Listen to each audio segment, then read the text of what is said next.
Okay, students. After niche cultivation niche system and Rayati system, now we are reading about Blue Rebellion. जब निच system और रियाती system में problems create हुई तो उसकी वजह से पीजेंट्स को बहुत फेस करना पड़ा और इन 1859 बंगाल में एक रिवॉल्ट छिड़ गया जिसे हम आज ब्लू रिबेलियन के नाम से जानते हैं। ब्लू कोई कलर नहीं, कलर की वजह से नहीं इसका नाम रखा है। ब्लू वर्ड आते ही आपको समझ जाना चाहिए कि we are talking about indigo plantation. हमें ये पता है कि बाहर से लोग जॉब छोड़कर अपना इन्वेस्टमेंट इंडिया के अंदर इंडिगो कल्टीवेशन में कर रहे थे। इसके अंडर इन्होंने निच सिस्टम करके देखा, बट वहाँ पे उन्होंने देखा कि बहुत सारा जो बोझ है वो प्रोड्यूसर के ऊपर ही आ रहा है, वो उनके ही ऊपर आ रहा है। बट जब वो अल्टरनेट वे को लेकर आए जिसको हम रियाती सिस्टम कहते हैं, वहाँ पर क्या देखा उन्होंने कि पीजेंट जो है वो बहुत ज़्यादा फेस करने लगे। बहुत ऑप्रेसिव रियाती सिस्टम उनको दिखा और था भी। तो उसमें एक तो उनका 25% जो लैंड का पार्ट है वो इंडिगो की कल्टीवेशन में जा रहा है। दूसरा, उसकी फर्टिलिटी ख़त्म हो रही है। लोग जो प्लांटर्स है वो उनको फोर्स कर रहे हैं कि वो कॉन्ट्रैक्ट साइन करें, वो और पार्ट्स पे उनके इंडिगो की कल्टीवेशन करें। तो फूड क्रॉप्स कल्टीवेशन नहीं हो पा रहा था। तो ऐसे में किसान ही पिस रहा था। तब जब हर चीज़ अति से ज़्यादा हो जाती है, ओवरलोड हो जाती है, तब वहाँ पर रिवॉल्ट होना प्रॉबेबली होता ही है। इन दी एंड फिर क्या हुआ, इन 1859 बंगाल एक रिवॉल्ट हुआ जिसमें रियात रिफ्यूज टू ग्रो इंडिगो। किसानों ने रिफ्यूज कर दिया इंडिगो ग्रो करने के लिए।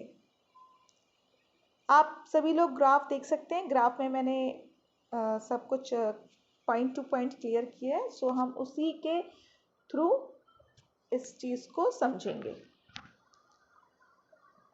तो रिफ्यूज कब किया है? 1859 के अंदर। उसके बाद रियात रिफ्यूज टू पे रेंट्स टू द प्लांटर्स। जैसा कि एक कॉन्ट्रैक्ट जो हमने एग्रीमेंट उन्होंने साइन किया था उसमें था कि भाई आप 25% अपने लैंड पर इंडिगो का प्लांटेशन करो और आप जो भी करते हैं उसके लिए हम आपको पे कर रहे हैं, और जब सब कुछ आपका हार्वेस्टिंग हो जाएगा देन आप हमको वो दो, हम आपका उसका पे कर देंगे।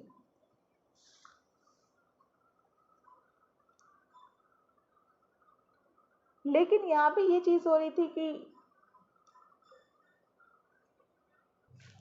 तो आप देख ही रहे थे कि जो रियाती सिस्टम था उसमें जो प्लांटर था वो क्या बोलते हैं, वो ये बोल देता है कि भाई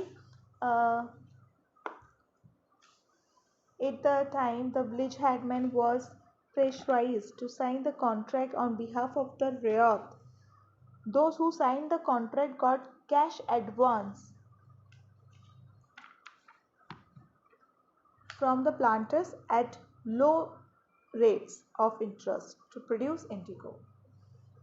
क्या कहा उन्होंने कि भाई आप अपने ही लैंड पर इंडिगो की खेती करो, हम आपको पहले से ही उस पूरे इंडिगो की खेती के लिए जो भी आपको सामान लगता है, जो भी चीज़ें लगती हैं, उसके लिए हम आपको एडवांस मनी दे रहे हैं।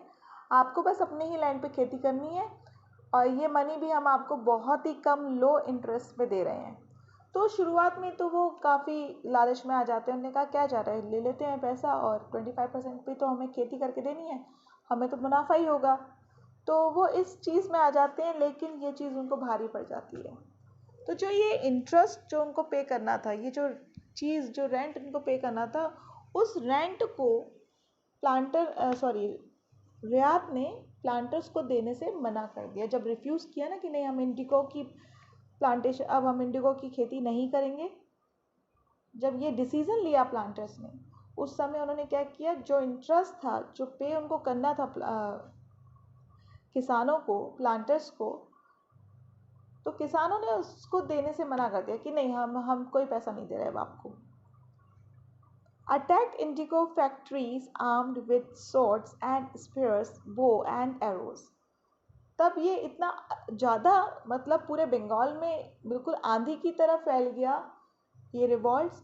और उस समय क्या हुआ कि जितनी भी फैक्ट्रीज थी इंडिगो की, जो कि प्लांटर्स ने लगाई थी, उन सब पर सबने मिलकर, पीजेंट्स ने सबने मिलकर एक अटैक कर दिया। जिसके हाथ में जो आ रहा था, चाहे वो तलवार हो, चाहे वो भाला हो, चाहे बो हो, चाहे एरोज हो, हर चीज़ लेकर अटैक कर दिया। Those who worked for the planters were socially boycotted. क्या अब वो लोग जो इंडिया के ही हैं लेकिन प्लांटर्स को सपोर्ट कर रहे हैं, तो वो अपने ही लोगों के अगेंस्ट हुए ना।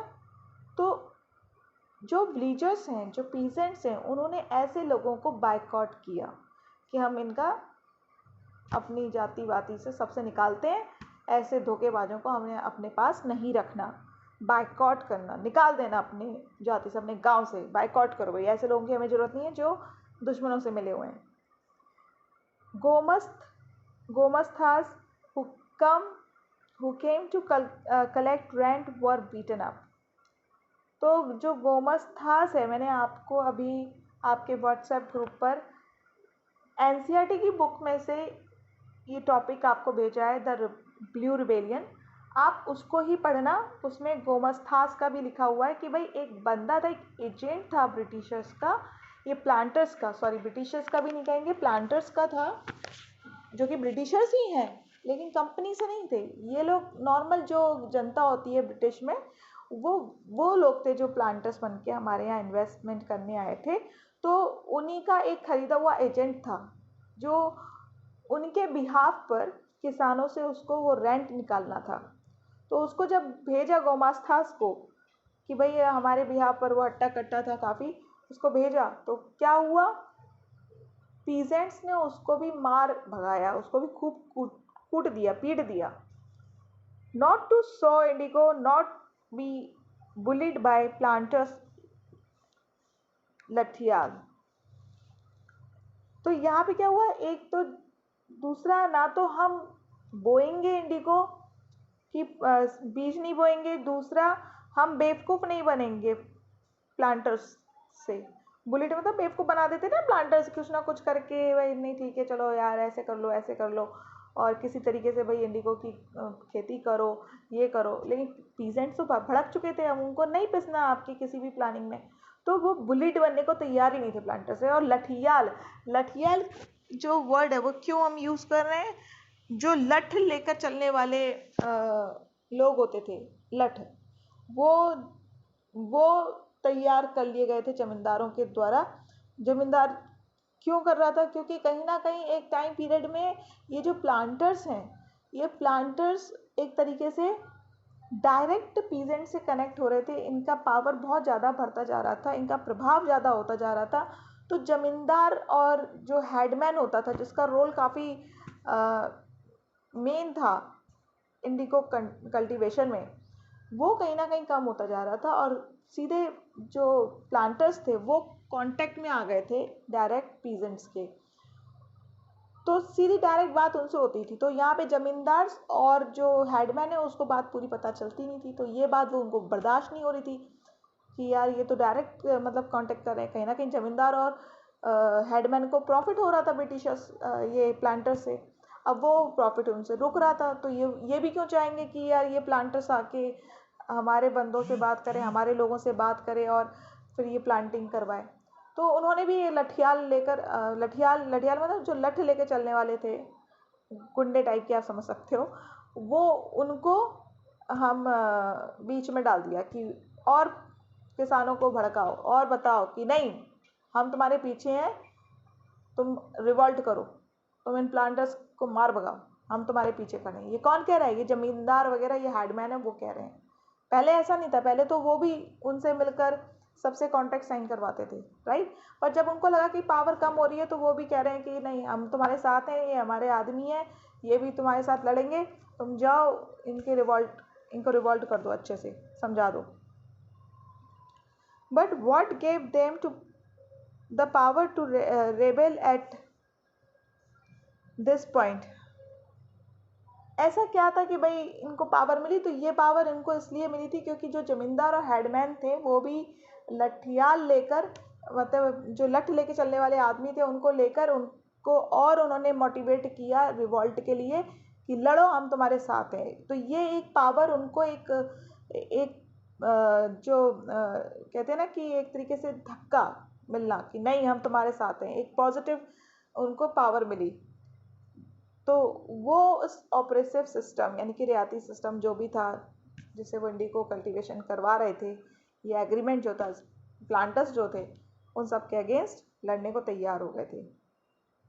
First, the indigo ryots felt that they had the support of the local zamindars and village headman. तो उनको कहीं ना कहीं फेल्ट हुआ कि अब हमको अपने ही जमींदार और अपने ही हेडमैन से काफ़ी सपोर्ट मिल रहा है। Village headman and zamindar urge the ryot to resist the planter. तो उन्होंने उनको बोल दिया था किसानों को कि नहीं, लड़ो, हम तुम्हारे साथ हैं।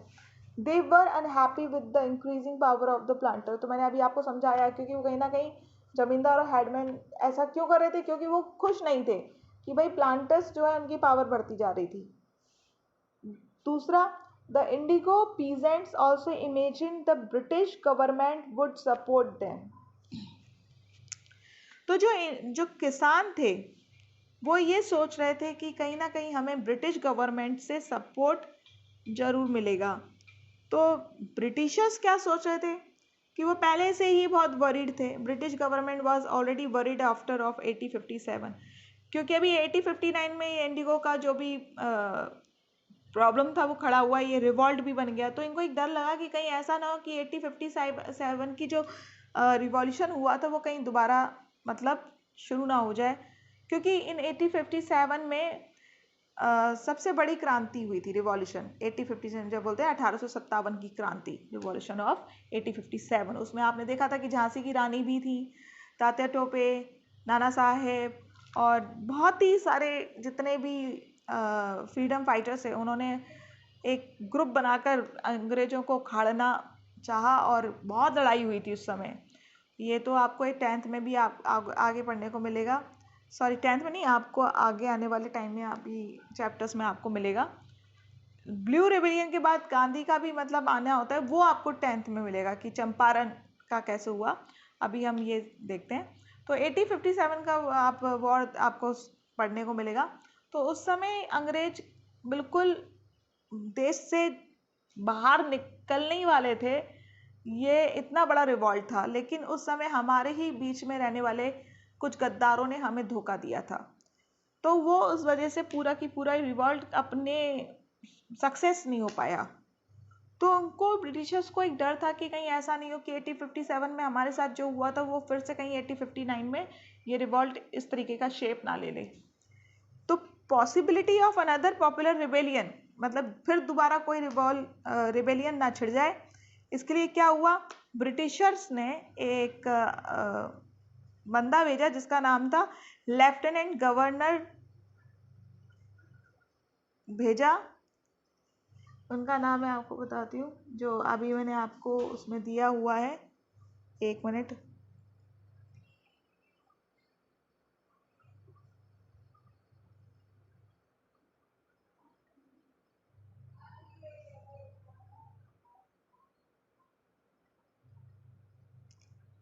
एक लेफ्टिनेंट गवर्नर भेजा था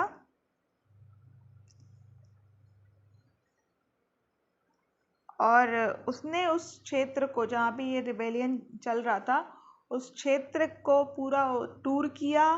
और उस समय विंटर का सीज़न था। तो जो किसान थे उन्होंने क्या फील किया कि ये भी हमारे दर्द को समझ रहे हैं। तो उन्होंने बोला कि ये जो है, ये आए हैं, ये ब्रिटिश गवर्नमेंट है, वो हमारे फेवर में है, वो उन्होंने उसे एज अ सिंपथी लिया। Lieutenant governor tour of region and ryot perceived it as a sign of sympathy. Ryot ऐसा परसीव्ड कर रहे थे, ऐसा सोच रहे थे कि भाई ये एक साइन ऑफ सिंपथी है, वो हमारे साथ हैं।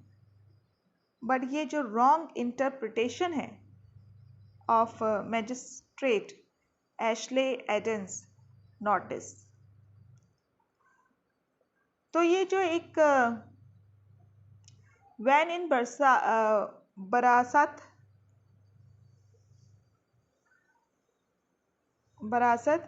the legislator Ashley Eden issued a notice stating that Riyadh would not be compelled to accept Indigo contracts. ठीक है,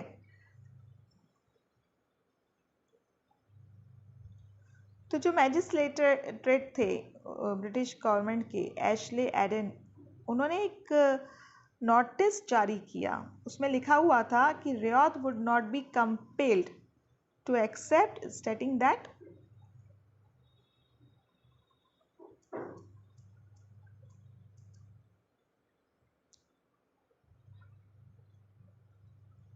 मतलब वो मजबूर नहीं है। कंपेल्ड मीन्स होता है मजबूर नहीं है, वो अगर करना चाहें तो करें और नहीं करना चाहते हैं खेती तो ना करें, चलेगा। issued a notice stating, तो उसमें लिखा हुआ था कि Riyadh would not be compelled to accept Indigo contracts, trying to placate peasants।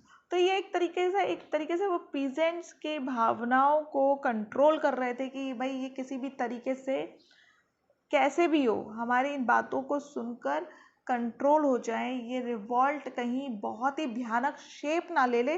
तो ये उस रिवॉल्ट को शांत करने का एक जस्ट तरीका था, कोई सिंपैथी नहीं थी।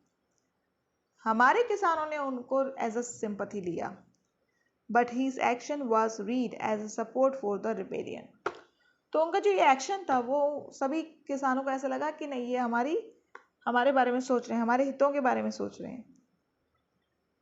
Aftermath, intellectuals wrote extensively। इसके बाद क्या हुआ कि जो काफ़ी ज्ञानी लोग थे उन्होंने इस बात को समझाया कि इसको ऐसे सिंपैथी मत लो, ये बहुत बड़ा मतलब यहाँ पे झोल है। तो कुछ जो इंटेलेक्चुअल लोग थे वो समझ गए थे इनकी इस नीति को, तो उन्होंने एक लिखा, लोगों को बताया कि भाई ये जो किसानों के ऊपर अत्याचार है, ये जो the tyranny of the planters and the horrors of the Indigo system, ये जो आज इस किसानों की हालत है, ये उस पर एक तरीके की एक नीति है कि आप लोग अपना रिवॉल्ट कहीं ना कहीं कम कर लो, क्योंकि ये प्लांटर्स की एक बहुत ही अत्याचारी और बहुत ही डरावनी इंडिगो सिस्टम है जिसको वो आपके ऊपर थोपना चाहते हैं, आपके रिवॉल्ट को कम करना चाहते हैं। तो यहाँ पे क्या हुआ, जब रिवॉल्ट छिड़ा हुआ था उस समय आर्मी इकट्ठी की गई, ब्रिटिशर्स ने आर्मी बुला ली। क्यों इसलिए नहीं बुला ली थी कि भाई जितने भी पीजेंट्स अब उनको मारा जाएगा, नहीं नहीं नहीं, उन्होंने इसलिए बुलाई थी आर्मी कि भैया जो प्लांटर्स फंसे हुए हैं उन प्लांटर्स को जो रिवॉल्ट छिड़ा हुआ है वो वहाँ से निकाल लें, नहीं तो वो तो पीट पीट के मार देते। और वहाँ पे फिर जब उनको आपके मैजिस्ट्रेटर एशले एडन ने जो उनको नोटिस दिया कि भाई आप लोग शांत हो जाएं, आप अपने हिसाब से खुद मतलब रिस्पॉन्सिबिलिटी ले सकते हैं कि आपको खेती करनी है कि नहीं करनी है तो करें, नहीं करनी है तो मत करें, ऐसे उसके लिए फोर्स नहीं किया जाएगा। तो उस समय तो रिवॉल्ट छिड़ गया था, तो वहाँ पर जब आर्मी बुलाई, किसी तरीके से प्लांटर्स को निकाला और एक कमीशन बनाया गया जिसको था इंडिगो कमीशन वाज सेटअप। तब इंडिगो कमीशन बनाया गया।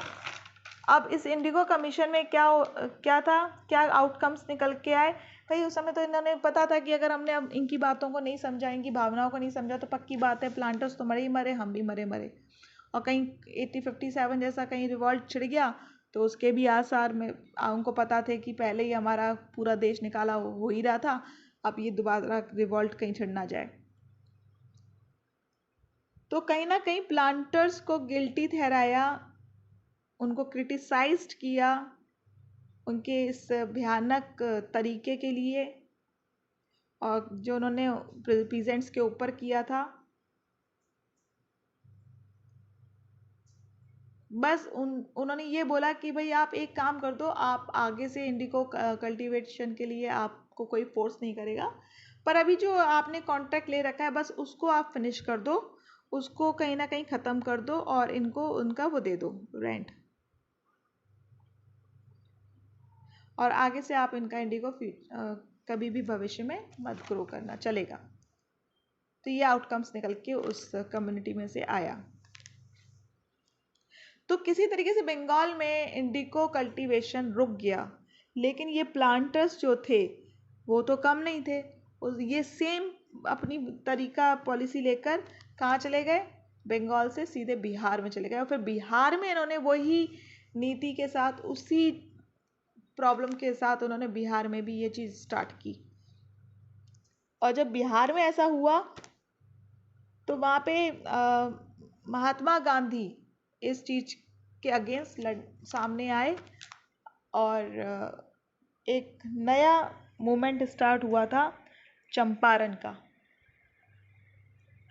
ये हुआ था मतलब 20वीं सेंचुरी स्टार्ट ही हुई थी, it was only in early 20th century when Mahatma Gandhi visited Champaran and the movement was launched against the indigo planters। तो बिहार में फिर ये हुआ। ये चंपारण का तो आप 10th क्लास में शायद आपको पढ़ने को मिलेगा, तो बाकी आप चाहें तो पढ़ सकते हैं चंपारण के बारे में, गूगल कर लें। तो इस तरीके से ब्लू रिबेलियन छिड़ा था। ओके, तो आप समझ ही गए होंगे। चलिए, तो इसको अच्छे से पॉइंट बना लें आप अपने इस टॉपिक पर, और क्लास में फिर हम इसी पर डिस्कशन करेंगे, आपसे क्वेश्चन करेंगे।